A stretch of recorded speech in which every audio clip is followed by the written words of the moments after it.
চাঁপাইনবাবগঞ্জের রহনপুর রেল স্টেশনকে পূর্ণাঙ্গ বন্দরে উন্নীত করার ঘোষণা দেয়া হয় ২০০৮ সালে। তবে এখনও তা বাস্তবায়ন হয়নি। ফলে ব্যবসায়ীরা গুরুত্বপূর্ণ এই রেলওয়ে শুল্ক স্টেশনের সুবিধা গ্রহণ করতে পারছেন না। ওয়ালটন মাইক্রোওয়েভ ওভেনের খাবার গরম রাখে দীর্ঘ সময় ধরে। Walton microwave oven. খরচ কম হওয়ায় আমদানি রপ্তানির পণ্য পরিবহনে ব্যবসায়ীদের কাছে বেশ জনপ্রিয় চাঁপাইনবাবগঞ্জের রহনপুর রেলওয়ে শুল্ক স্টেশন।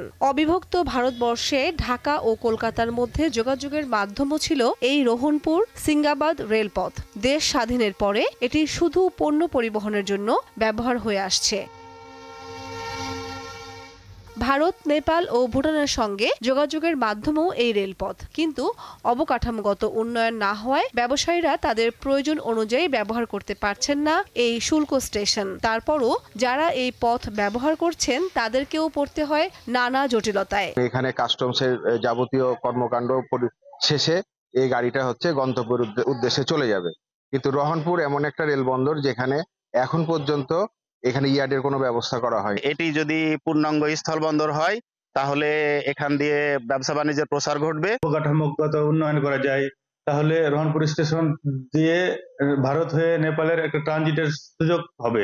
রহনপুর রেলওয়ে বন্দরকে পূর্ণাঙ্গ বন্দর করতে প্রয়োজনীয় ব্যবস্থা গ্রহণের আশ্বাস দেন জেলা প্রশাসক। আমাদের সামনে জেলা প্রশাসক সম্মেলন আছে, সেখানে ব্যক্তিগতভাবে আমি এই রহনপুর রেলওয়ে বন্দর স্থাপনের জন্য উপস্থাপন করব। এই রেল বন্দরকে পূর্ণাঙ্গ বন্দর করতে পারলে আমদানি রপ্তানির ব্যয় কমবে বলে জানান ব্যবসায়ীরা। আমরা এই রেল বন্দর দিয়ে ভারত শুধু না, ভারত, নেপাল, ইন্ডিয়ার সাথে আমরা সংযোগ করতে পারবো এবং আমরা মোংলা পোর্টের মাধ্যমে রেলের মাধ্যমে মোংলা পোর্ট হয়ে সারা বিশ্বের সাথে ব্যবসা বাণিজ্য করতে পারবো। ২০২৪-২৫ অর্থ বছরের প্রথম ৬ মাসে রহনপুর রেলওয়ে বন্দর থেকে আয় হয়েছে ১৮ কোটি ৬৯ লাখ টাকারও বেশি।